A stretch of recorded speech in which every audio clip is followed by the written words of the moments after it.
Jamaah rahimakumullah, di kesempatan subuh ini kita melanjutkan pembacaan terhadap ayat Al-Quran masuk pada ayat yang ke-65 surat Al-Kahfi, surat yang ke-18. A'udzubillahi minasyaitonirrajim. Bismillahirrahmanirrahim. Qala lahu Musa. Nabi Musa bertanya dan sekaligus memohon kepada Khidir, hal attabi'uka ala an tu'alliman, sudikah kiranya engkau saya ikuti agar engkau kemudian bisa mengajarkan kepada saya mimma ulimta rusyda, sebahagian saja dari ilmu yang telah diajarkan kepadamu, sebahagian saja petunjuk-petunjuk tingkat tinggi yang telah Allah ajarkan kepadamu. Qala, Khidir berkata dan menjawab, innaka lan tastati'a ma'iya sabra, sesungguhnya engkau wahai Musa tidak akan pernah mampu bersamaku dalam keadaan yang sabar. Jamaah rahimakumullah, ayat ini merupakan lanjutan dari ayat sebelumnya yang menyatakan proses tentang pembelajaran. Belajar, proses pencarian ilmu Nabi Musa terhadap Khidir, yang kemarin sudah kita sampaikan dalam pesan utama ayat ini. Yang pertama adalah bahwa belajar itu tentu tidak ada batas, baik batas usia maupun waktunya. Nabi Musa bertekad kuat untuk belajar mencari ilmu karena Allah menyatakan ada orang yang jauh lebih luas dalam ilmunya ketimbang Anda wahai Musa. Dan Nabi Musa terbuka untuk menerima dan sekaligus ingin belajar siapakah gerangan orang yang dinyatakan Allah sebagai hamba yang punya ilmu yang luas dan dalam itu. Itulah Khidir yang kemudian sepakat ulama menganggap sebagai nabi pada masa Nabi Musa. Yang kedua, bahwa dalam proses pembelajaran selain memang niat yang kokoh, motivasi yang kuat, tentukan dulu siapa gurunya. Nabi Musa ditunjukkan Allah guru yang paling hebat, yang punya kualifikasi tingkat tinggi, itulah Khidir, yang memiliki dua kriteria utama yang kemarin sudah kita bahas. Yang pertama, sosok guru itu atainahu rahmatan min indina, dia adalah sosok di mana Allah telah memberikan rahmat rahmat kepadanya. Dikatakan rahmat di situ adalah tingkat kenabian, sehingga memperkuat Khidir itu adalah seorang nabi. Sosok guru itu yang dikatakan Allah sebagai guru yang tepat, yang punya kualifikasi yang tepat, yang hebat, karena dia punya ciri wa 'allamnahu min ladunna ilma. Dialah hamba Allah yang sudah Allah ajari kepadanya ilmu yang disebut dengan ilmu laduni, ilmu yang langsung yang Allah berikan kepada hamba ini, yang dalam istilah filsafat Islam disebut dengan ilmu huduri, ilmu yang datang, bukan ilmu yang dicari. Ya, kadang-kadang orang mencari ilmu tapi tidak pernah datang. Karena ilmu itu selain ada yang dicari, Allah beri, tapi ada juga yang Allah beri langsung tanpa harus kita cari dengan cara yang biasa. Itulah yang disebut dengan ilmu laduni. Maka tentukan gurunya, siapa guru. Kalau tidak belajar, jangan tidak jelas gurunya siapa. Karena orang yang berguru tanpa jelas siapa gurunya, khawatir nanti akan menyesatkan dan sesat menyesatkan. Wah, ini banyak guru, termasuk guru adalah Mbah Google, internet, media sosial, itu jadi guru sekarang. Apa-apa bertanya dengan Mbah Google. Apa-apa bertanya dengan artificial intelligence, ada ChatGPT, ada Perplexity, ada Claude, ada banyak macam. Sekarang ini posisi guru itu digeser oleh kemajuan teknologi dan informasi. Jadi lebih hebat ketimbang ulama beneran. Jadi ada ulama Google, ada ulama ChatGPT, ada ulama artificial intelligence. Tidak salah tapi perlu waspada. Kadang-kadang ada yang keliru, ada yang salah. Maka tidak bisa kita melepaskan posisi dan kedudukan kita sebagai manusia untuk betul-betul menjadi guru yang sempurna. Jamaah rahimakumullah, jadi tentukan guru yang tepat. Kalau sudah jelas, baru kita akan mulai lanjut. Apa kelanjutannya? Begitu ketemu Nabi Musa dengan Khidir alaihissalam, pertemuan terjadi. Kemarin sudah disampaikan. Sebelum proses pembelajaran dimulai, pahami dulu hakikat ilmu itu macam apa. Hakikat ilmu yang akan dipelajari ini macam apa, bukan sembarang ilmu. Ini ilmu laduni, ilmu yang langsung dari Allah Subhanahu wa Ta'ala. Masih ingat kita pada minggu lalu ketika ada kasus di mana burung walet, burung layang-layang yang kemudian turun singgah di tanah lalu meminum air dengan menggunakan paruhnya. Air lautan diminum oleh burung itu menggunakan paruhnya. Maka kemarin pertanyaannya adalah, kalau burung walet, burung layang-layang itu kan halus, kecil saja burung itu. Lalu dia meminum air laut yang diminumnya. Dan dia menggunakan paruhnya. Maka artinya, kalau burung walet itu minum air laut menggunakan paruhnya, seberapa banyak gerangan yang bisa dia minum. Itu pelajarannya. Air laut itu gambaran ilmu yang luas dan dalam. Sementara burung walet itu ibarat manusia, yang kalau burung menggunakan paruh untuk minum, setetes dua tetes mahajua yang bisa diminum dari air laut yang luas dan dalam.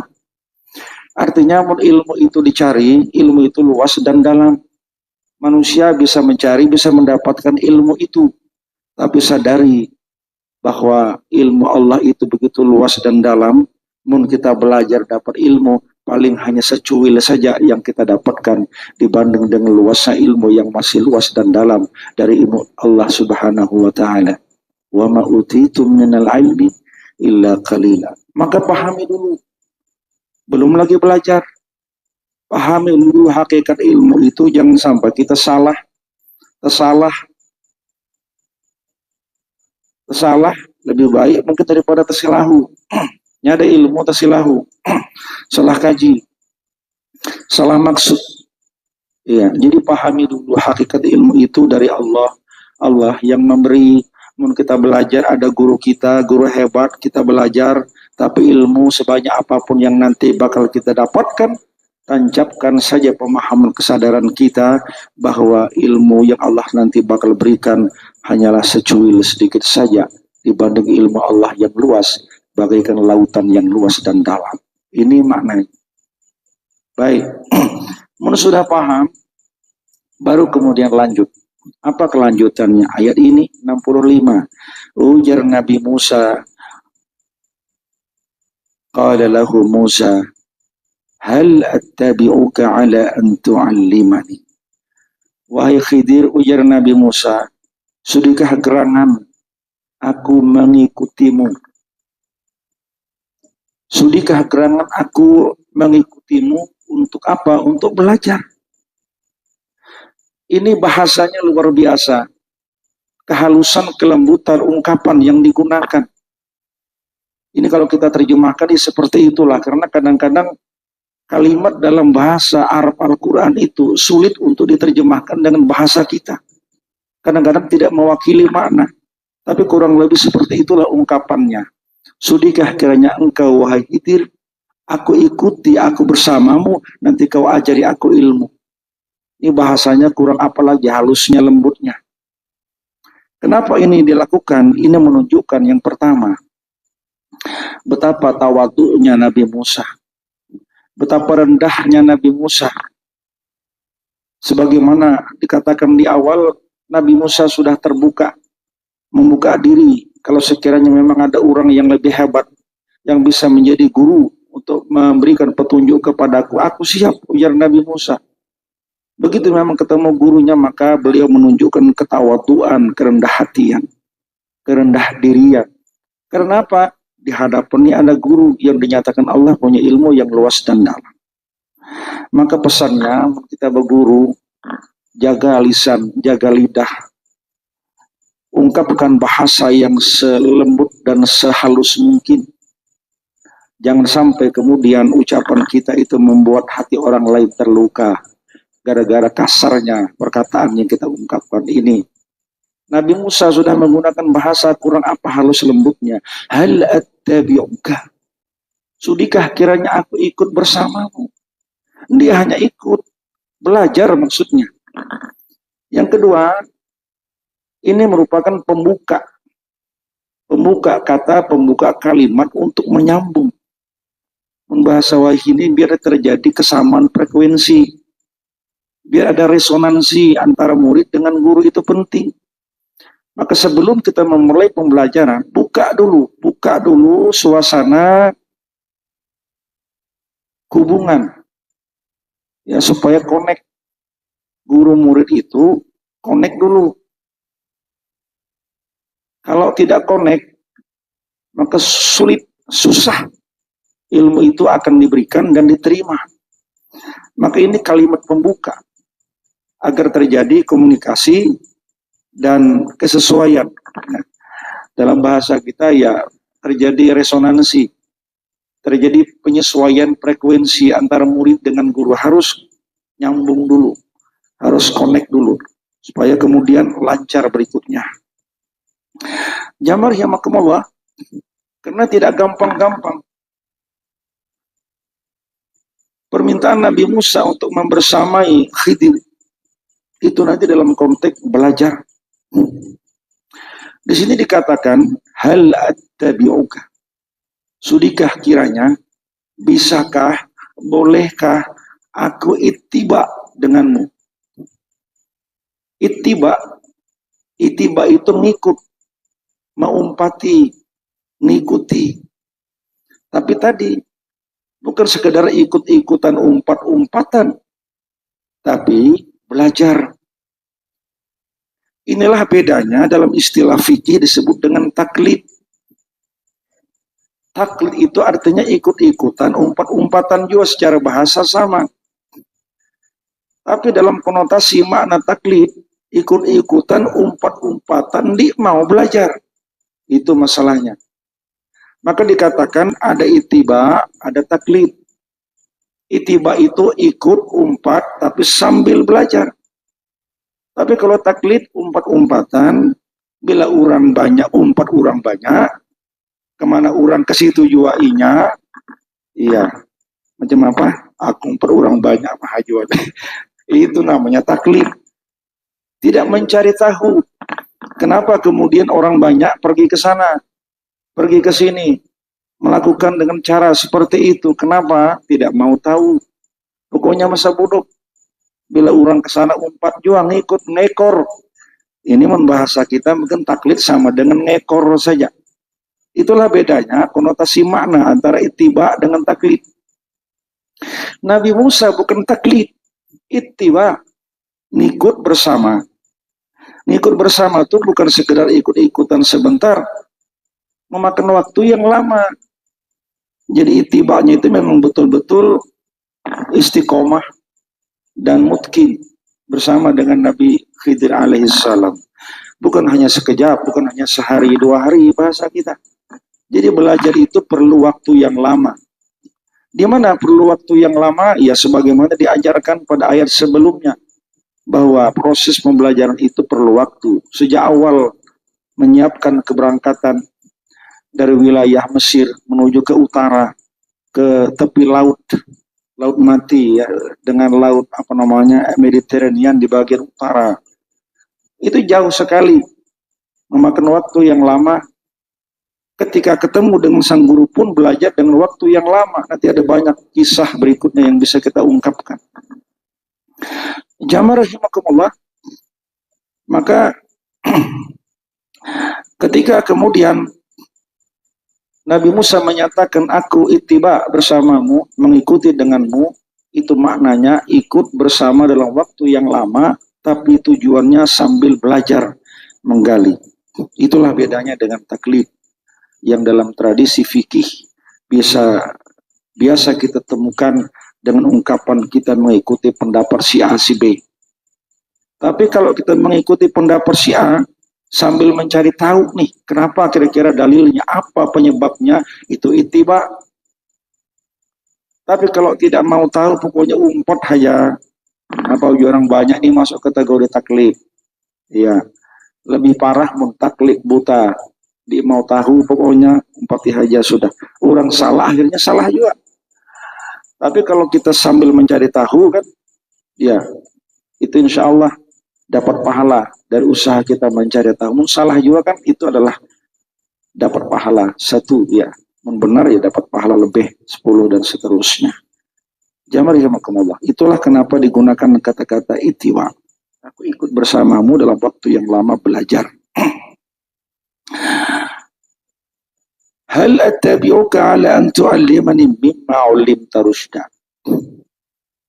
Aku ingin bersamamu agar engkau bisa mengajariku.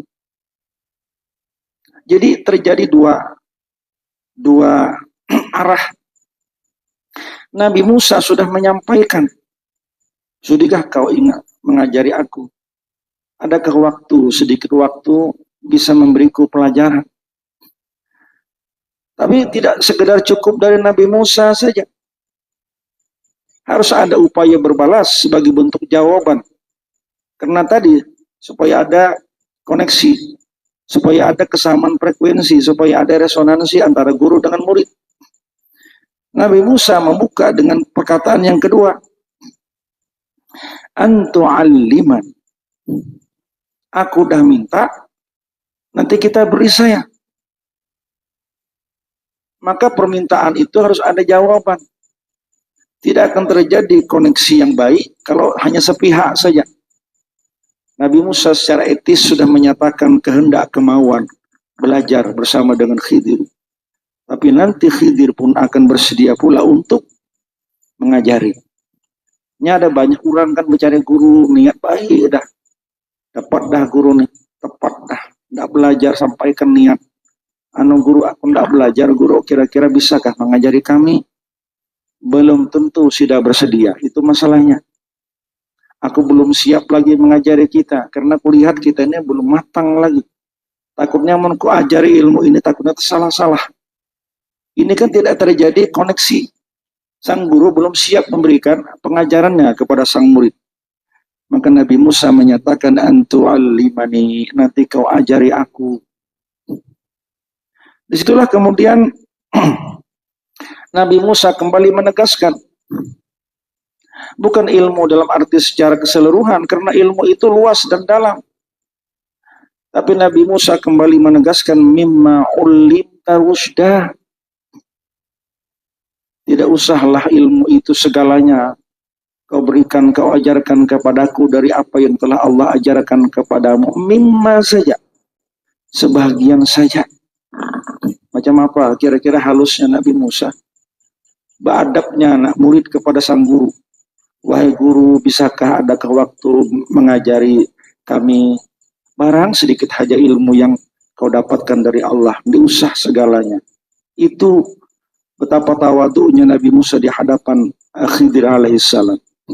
Kemarin pelajarannya yang namanya berguru jangan pandang siapa orangnya. Nabi Musa hebat, Nabi Khidir juga hebat. Tapi dalam konteks ini kan Nabi Musa sehebat apapun tunduk di hadapan Khidir karena menghargai ilmu yang dimilikinya. Jadi lihatlah orangnya, lihatlah ilmunya, jangan lihati orangnya.